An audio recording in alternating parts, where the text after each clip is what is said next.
the traffic jam, traffic jam, This, that, and the third. traffic jam, traffic jam, Doing this, that, and the third. This, that, and the third. Doing this, that, and the third. And now for everybody's favorite topic on This and a Third, and that is none other than Relationships. So Miss Rici, what's topping off our relationship segment this week? How can I help? Okay, so I sent you a post earlier today that I saw someone post on social media, right? Mm-hmm. It was kind of exposing whatever is going on behind closed doors. Okay. Right? And we see that a lot, right? People be like, this particular post was like, I don't even think it said ex-wife. It said my wife tagged that person, is sleeping with tag that person. Yes. Which I was confused because I was like, I didn't think y'all was together. Yes. But clearly, Separate is what we gotta do. clearly, somebody's upset. And so then the comments were, hey, is your page hacked? He said no. He said no. This page is not hacked. This is my authentic voice. So, okay, so my question is, how much do you post on social media about your relationship? Like, I get it, sometimes you just mad and you want to vent, but like, shouldn't you just keep certain things close to the chest? Yes. And I would, to answer your question, how much do you post on social media about your relationship? The bare minimum, man. I think we talked about it before in terms of, and I feel like we spoke about it more so in terms of females wanting this versus males, but there is a void that needs to be filled or a box that needs to be checked when you're in a committed, serious relationship, when you're married or whatever the case may be, to let it be known. So Facebook handled that easily with the profile. You can just say, I'm married to this person. Now, if I never post you, at least my profile says I'm married to you, right? Yeah.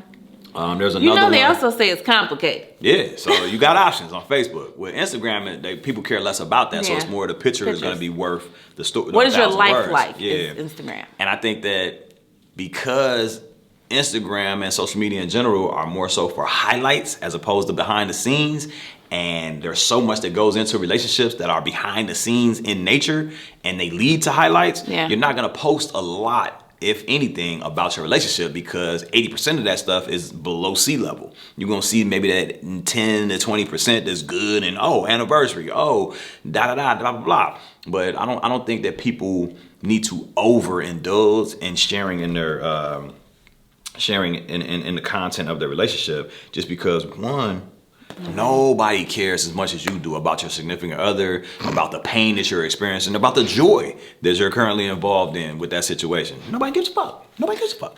So I would say less is more in that regard. But I will say you have to also satisfy his or her need in regards to how often they are asking or expecting you to post them. Because I think I shared a story before about a young lady and my guy. They serious committed relationship, they engaged, they doing their thing, and they moving towards marriage, and he had never posted her. But then while she was up in arms and venting and, oh man, our engagement pictures didn't get posted, this didn't get posted, he act like he don't even know me, why the bam?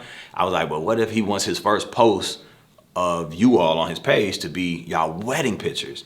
And that's exactly how he played it. Yeah. And I think that's way more significant than, oh, I'm dating her, oh, I'm engaged to her, oh, our wedding is coming up in 6 months. Like, man, this is my wife. It's the first time I ever posted her. It's some dope stuff to me. What say you? I think he saved his friend, first of all. I tend to do these I think things. Calvin has the gift to give. I tend to do these Okay, things. because I think that nigga had no intention at all. It wasn't like I went and told him to do it. As long as he could. Nah, it wasn't like I went and told him, like, hey, man, your girl complaining about the bam. I just was speaking to her and was like, maybe this is what's going on. And then happenstancely, that's exactly how it played out. What I had no coincidence. idea why he wasn't posting shorty. But he posted his first post of him and her was at the altar kissing after being announced as the newly introduced couple. That was dope to me. That means more That than was any of that. cute. Right, because what if he had been posting her in the past and they didn't never make it to the altar? Now he gotta take those pictures down, and now he gotta, you know what I'm saying? Like, just post her in the stories. It deletes after 24 hours. type shit. So there's always more than one way to skin a cat. But I would, in summation, I would just say less is more in terms of posting your personal business on Instagram or on social media, period. But what say you? No, I agree. I think less is more.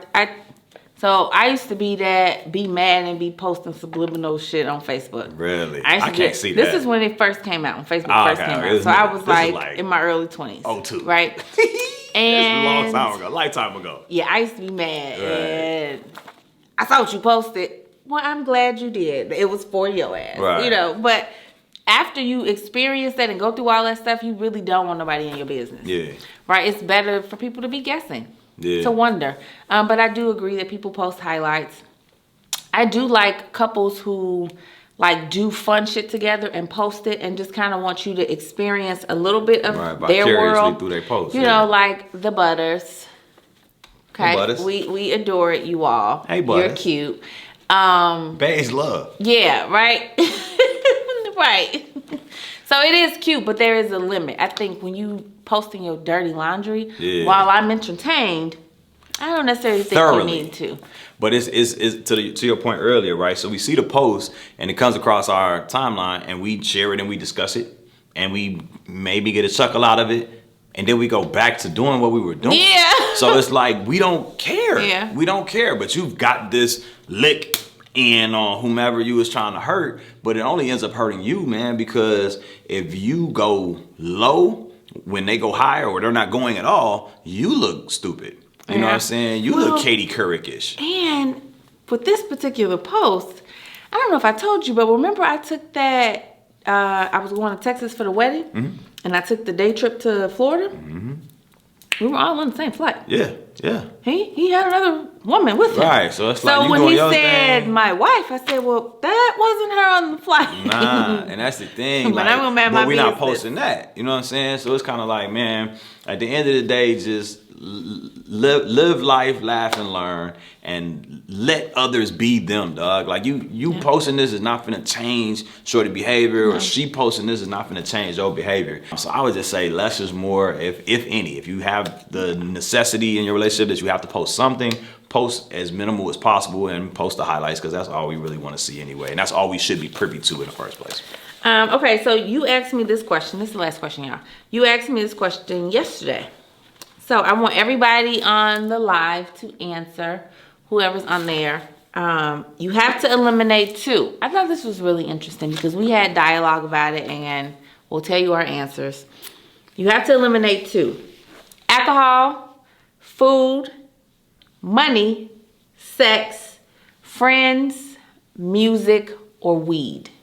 Say them again. Alcohol, food, money, sex, friends, music, or weed. Okay. You're eliminating 2. Which 2 can you live without? The first thing that I can live without on that particular list, I'm gonna have to say weed. And that's because I'm not the biggest smoker. Like, I enjoy my mountain high and climbing all the way to the top. I enjoy the occasional J, maybe a B. But just in terms of people that know me, they know that I don't buy weed. They know that I don't roll weed. They know that I don't request to smoke. But if weed's around, I will smoke. If edible's around, I will indulge. If mountain high's around, I will overconsume on Third Thursday. But I'm not searching for those things, right? And that leads me to my second one, which is probably gonna be alcohol. Went to Low Crib this weekend. Shout out to Low. Shout out to the Fab Six. Minus Yeah. You know what? But we went to Low Crib, and let me show you this. I don't even think I sent you this. But this dude's bar is borderline. An alcoholic wouldn't survive in this environment. Logan, you got a nice bar? Dog, look at this bar, bro. Where's the picture? But he has a bar that it looks like a bar. It looks like all these a bourbon, lounge, dog. whiskey, Crazy, right? tequilas, vodkas. But the question is, when we came here, everybody was like, why ain't none of the bottles open? You know what I'm saying? Because it's like, he's more of a connoisseur. He'll taste it, bam. But he's not an alcoholic on some, man, I gotta drink all the time. He just loves to collect different liquors. So I think that that's kind of the same way I move. Like I could have a crib full of liquor. Not saying I have that much, but I could have a crib full of liquor and I'm not drinking any of it unless it's, we going live on Thursday. We sipping on some Maker's Mark. I got company over. That's a lot. I'm more, it's a plethora of liquor. But none of it's being consumed because he don't need liquor. He just likes to consume exotic liquors and stuff like that. So I say all that to say, like when it comes to weed and liquor, those are things that I like to indulge in, don't like to overconsume, and could definitely live without. But when you're talking about food, how? You need that. You gotta have food. You need that. Music, I gotta have some music playing in the background when I'm doing anything. Sex, come on man, we wouldn't be here without it. Friends, that's borderline. That's borderline for me. One, because I don't consider a lot of people friends. And two, I spend a lot of alone time, being my own friend. So it's kind of one of those, I would wonder, like, it's one thing when it's optional to spend time alone. It's another thing when it's like, nigga, you don't have the option. You don't have friends. How would that play out? So I wonder, would that be my third one, might be friends. But I feel like music, food, sex, and money, we need these things to not only survive, but to thrive. What say you? So my two would be, I think I said alcohol and friends. You and Casey, man. Shout out to Casey, baby, in the DMV. She also said friends. I don't, like, I like to have a cocktail, right? Or two or three. But Depending on the situation. I don't need it. Like, I could definitely live without it. I don't ever have to drink alcohol again in life, right? Type shit. And friends. I talk to myself. I mean, I like me. I thoroughly enjoy me. I really don't. I wish people really understood that, and I wish other people really enjoyed themselves the way I enjoy me. Because I could go without talking to other people. Yeah. So, what's your relationship with weed then? Oh no, I need.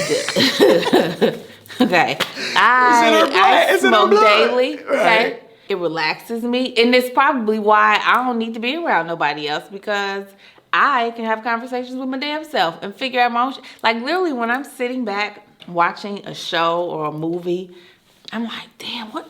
Oh my God, girl, you know that's right. Shoot, you don't need him. That's dumb shit anyway. Like, that's me. Talking to yourself. That's me. Right. And so I don't need nobody chiming in. I don't need nobody like, well, I don't agree with that. I don't like. Nobody asked you. We all agree? Do we all agree? Right. Because it's just me. So I'm good on that. That's real. And I think that, I hope I'm not oversharing Casey, baby, but she also said, when, you know what I'm saying, when she gets into that state of euphoria, she loves her alone time and she becomes her own best friend. Yes, Casey. You know what I'm saying? So we're there, Casey. Man, I feel you. I feel y'all shall never part, man. But what's your bottom two that you would eliminate first? Did people say? Say it again on the joint. Alcohol, food, money, sex, friends, music, or weed. So which two could you live without? And then obviously the other five you couldn't live without. But I think that about wraps us up for this week's segment of relationships on this week's episode of This, That, and the Third. Literally. We thank y'all as always for tuning in and turning up for another dope episode of This and the Third, the lifestyle show that gives you life. And please be sure to tell a friend to check us out each and every Thursday at noonish Chicago Standard Time. And check us out on all social media platforms by searching This, That, and the Third, with the third spelled I, like the Roman numeral 3. Once again, it's been a pleasure serving as your host. It's your boy Calvin Leroy King, the third. My lovely co-hosts with the mostest, Miss Rici Pieci, the one and only. And we are the Undisputed King and Queen of Chicago Podcast. Check us out. This is a traffic jam. This, that, and the third. Traffic jam. Doing this, that,